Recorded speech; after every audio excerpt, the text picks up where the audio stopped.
Saturday afternoon, my parents were out shopping with my two younger brothers, while my sisters were out and about with friends. Home alone, I was contemplating if I wanted to hang out with my neighborhood friends or just stay in to relax and catch up on TV shows. I decided to stay home instead. I remember walking into the kitchen to make myself a sandwich for lunch that day. Sliced white bread and ham and cheese it was. There was a wall that divided the dining, kitchen, and living rooms, but still kept a nice and open flow for entertainment. It was a pretty common style for a 1970s split-entry home during its era of construction. I went over to sit on the couch, which leaned against the staircase railing, and turned the TV on, flipping through the channels before taking my first bite. As I was flipping through the channels, I started hearing thumping noises coming from downstairs. It was as if someone was bumping into a door or a wall. I didn't think much of it and thought maybe it was the furnace kicking in or something. But it wasn't until I started to hear a slow knocking on the wall coming from the lower level. I muted the TV to listen closely. The knocks seemed to have gone with the rhythm of the clock we had hanging over and near the top of the staircase. I shook it off and assumed maybe the clock was just being noisy. I continued flipping through the channels and finally settled on Cartoon Network. Then all of a sudden, whispering sounds of people were heard coming from the lower level. I glanced over the staircase for I don't know why, knowing that nobody was home. I guess it was just more of an instinct, but the whispers got louder, and there were more and more voices layering over each other. It started to sound like a party almost. I quietly put my hands over my ears to cover them and closed my eyes. I prayed and prayed the voices would disappear, but they didn't. After several minutes, I ran to the kitchen and picked up our landline phone to dial my parents. No answer. I hung up the phone and prayed my sisters would show up, but nope, no one came. So I then ran and bolted down the stairs to grab my sandals. Out the door I went with no thought or time given to put my footwear on. I got down my driveway, looking back at my house, panicking and breathing heavily. This was an extremely terrifying moment for me, and I wasn't about to stick around. Luckily, one of my friends happened to be biking around the neighborhood that day and saw me standing down my driveway. He stopped to ask, "What's wrong with you?" I didn't really want to answer him, but I knew I didn't want to go back either. "Nothing," I replied. "Let's go hang out at your place until my parents get home. I don't want to be alone right now." So off we went.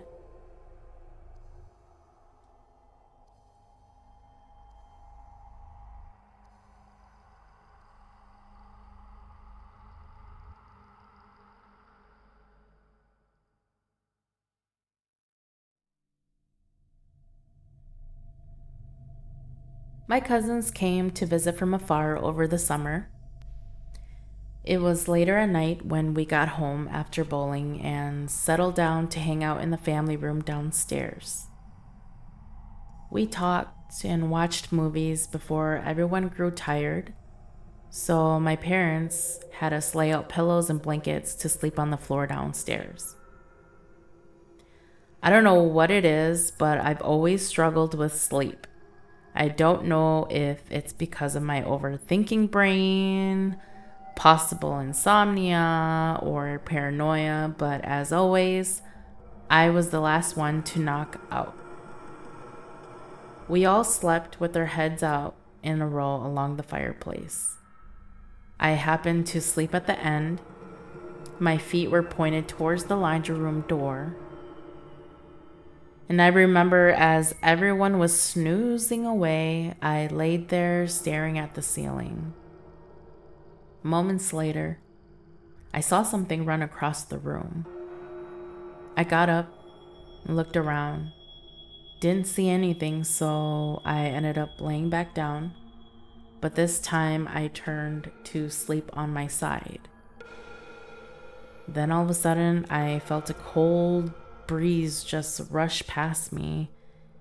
I looked up again, and it was there that I saw a tall, older woman standing in front of the laundry room by my feet.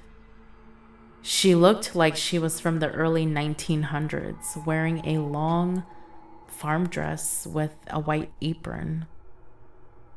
White hair slicked back and tied into a lower bun. Her face was pale and wrinkled. Her eyes were black and hollow, and she stood there motionless, looking at me as if she wanted me to notice her. I was breathing heavily, and my heart was racing, but I didn't want to give the attention that she was seeking. So I just lay there. I lay there, stiff as a statue, praying in my head that she would go away. After a few minutes, she eventually disappeared, and then I closed my eyes and forced myself to sleep no matter what. Thank goodness I never saw her again.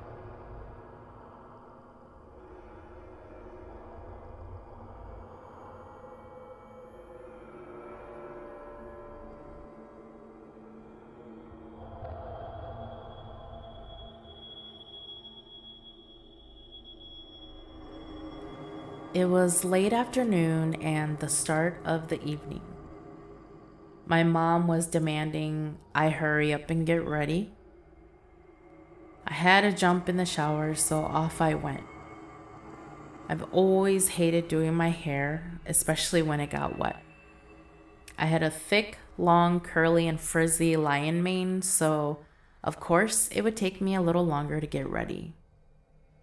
My parents grew impatient, so they sent my two little brothers downstairs to collect me.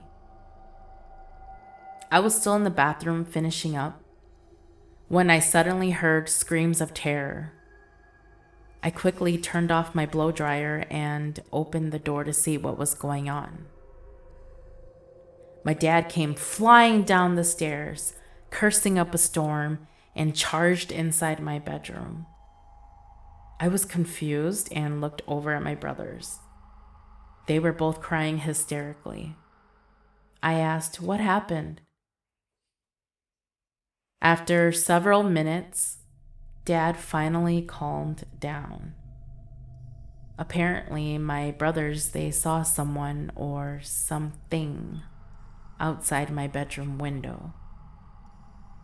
Since this was a bi-split home, the lower level was partially below grade. Therefore, the windows were considered lookouts and easily accessible. Outside my bedroom window was a patch of gravel landscaping that ran from one end of the house to the other end, and then we had 3 miniature bushes out in front. My brothers claimed to have heard sounds of someone walking across the gravel outside my window. Curiosity obviously got the best of them because they ended up pulling the shade up, and that's when they saw someone. A lady, to be exact, wearing a mong skirt outfit. The shoes were another thing. They compared and described the shoe style like elf shoes, which looks like the kind of shoe the deceased would wear in our culture.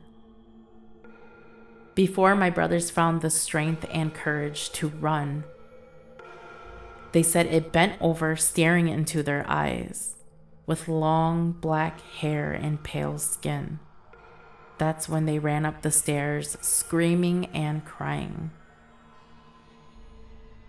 The crazy thing is, this incident happened right after my paternal great-grandmother passed away.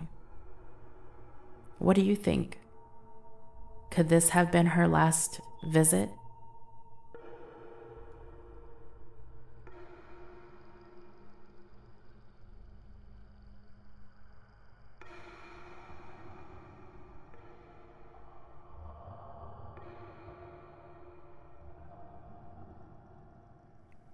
I adored my neighborhood and the friends I grew up with before moving away.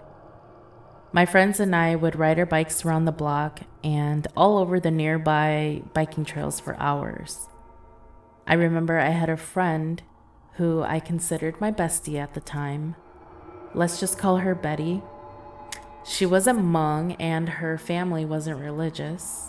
Matter of fact, she grew up with skeptics, but despite of her upbringing, I admired Betty because she was very open-minded. Betty and I had just made it back to my house before the scattered storm one day.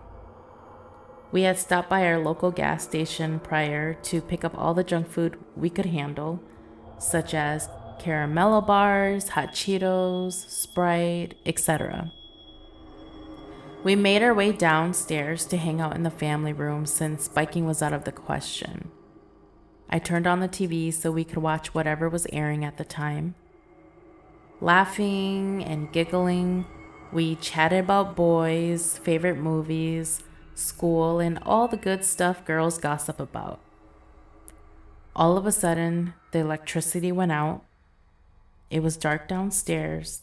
The window shades were open, and you could see nothing but dark clouds hovering over us. My dad came down to check the breaker, but after 5 minutes, the electricity came back on. Dad went back upstairs while Betty and I stayed downstairs to continue watching TV. I had the urge to use the bathroom, so I got up and started making my way to it. That's when I noticed the light in my sister's room was on. It wasn't on earlier and I knew she wasn't home, so I thought maybe it turned on because of the electricity incident. I suddenly saw a shadow of a person moving from under the doorway crack. It was going back and forth and making all kinds of motions, and I can see that shadow. I decided to check it out to see if she just happened to come home early that day. Nosy little me grabbed onto the doorknob and swung the door open. Room was empty, but the lights were on. I immediately thought, what the heck? Why did I see a shadow from under the crack? I flipped the lights off and shut the door so fast, I ran to the bathroom to do my business, went back to sit with Betty, and she looked at me and laughed. Why do you look like you saw a ghost? She asked. I think it's time for us to go because something weird just happened, I replied. I began to explain to her what I saw, and she immediately jumped out of her seat, freaked out. We gathered our things, ran up the stairs to where my dad was sitting and watching on-demand movies.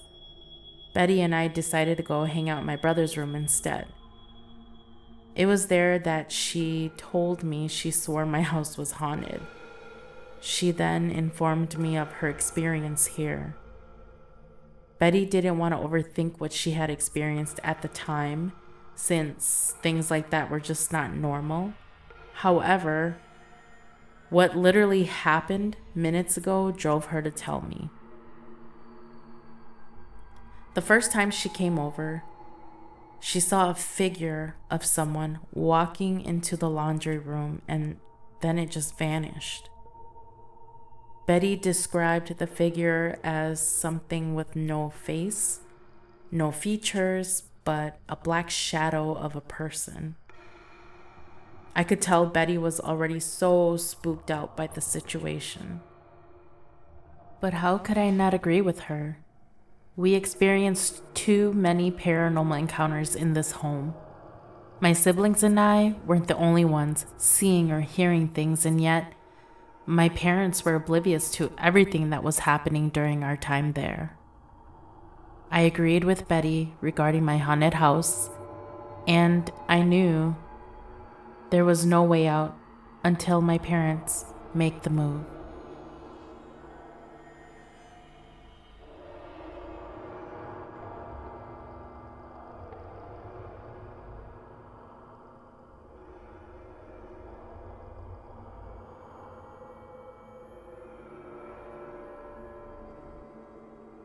We all had our own paranormal experiences at the house on Drew. I remember quite frankly the time I thought my sister was possessed. Of course, she has no recollection, but this event truly scared me. Things were happening to her that she was afraid to speak out about, but it was quite apparent when she permanently wanted me to move in to her room with her. One of my older sisters and I were upstairs one day when we heard her screaming for dear life.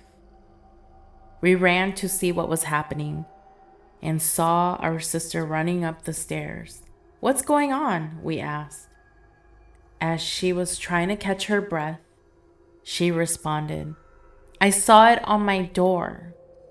Confused, we asked, "What did you see?" She just kept saying over and over again that she saw it on her door. We went downstairs with her to have her show us what she saw. She recounted, "It looked like a depiction of the devil nailed to a cross hanging on my door." My older sister and I just looked at each other in shock. We told her not to be scared and that it was gone. A couple of weeks passed.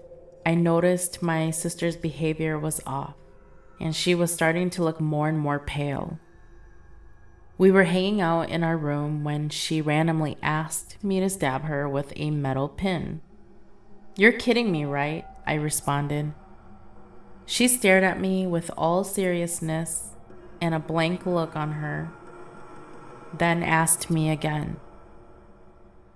I told her no, but she just kept insisting that I stab her with the metal pin.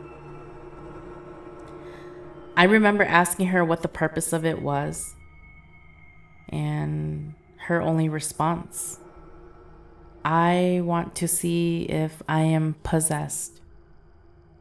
I didn't know what to say or do. How could I respond to that? I was dumbfounded. But she grabbed my hand, threw the pin in between my fingers, laid herself on the bed and closed her eyes. I stood there for a good 30 seconds before she yelled, "Hurry up!" The pressure was on, but I was also creeped out. I proceeded to stab her with the pin until she was bleeding. Strange enough, she didn't respond to the pain. She didn't flinch or make any kind of movement, gestures, no kind of scream, nothing. I backed away, and I remember I tried waking her up. She didn't flinch at all. I started panicking and I shook her body, screaming her name, "Wake up!" After several attempts, she finally opened her eyes. I didn't know what was happening to her, but that sure as hell scared the hell out of me. And with all of the terrifying events happening recently during that time, my older sister and I decided to tell my parents about what has been happening to our sister. Because my family had no religious beliefs or faith, my mother had no choice at the time but to contact my maternal grandmother and ask her about everything, since my grandmother followed Hmong shamanism. And my grandmother was quite gifted as well, but She never fulfilled her duties as a shaman. However, she knew things that others didn't. At the time, my grandmother could only offer limited protection, but she mainly provided advice as she didn't want to overstep, especially being that my dad was a non-believer in shaman practices. She came over a few days later with a large stuffed toy dog. It was like a Saint Bernard or something of a large breed. And my grandmother said a couple of words and blessings, then set the stuffed dog right outside in front of my sister's bedroom door. And then Grandma insisted that that dog remain there every night to guard her entryway. It seemed like it helped a bit as my sister started to become herself again.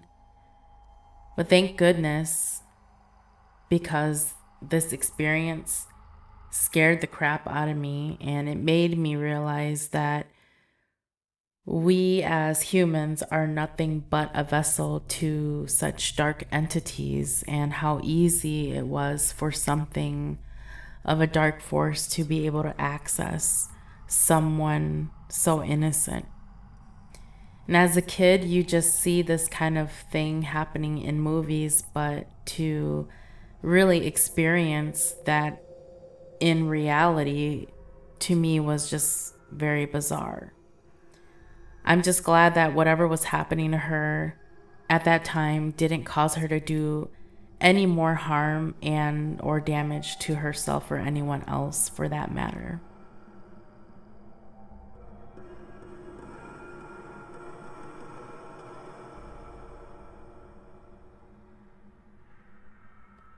These were a few of my top paranormal experiences at this very home. The house on Drew still stands, and with a background in real estate, I was able to find a little more information with regards to the previous owners, the sales history, tax records, etc. Looks like the home has gone through some ownership issues and changes after we left, but I'm just really glad that we moved on from that place. After some years of hauntings and moving out of the home, my grandmother finally confessed and told us why we saw, heard, and experienced the things that we did when we lived there. She said based off the feng shui and the location of the home, it was actually situated in the middle of a spiritual pathway or a crossroad, meaning that souls would cross through our house to get to wherever they needed to go.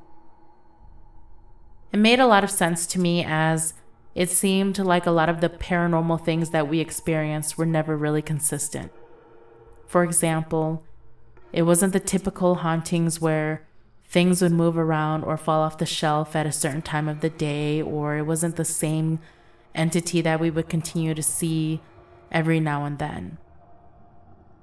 The different spirits and the entities that we saw, they were just never the same ones. The home at the time was also less than 25 years old, so I knew it couldn't have been the home itself, but most likely the land.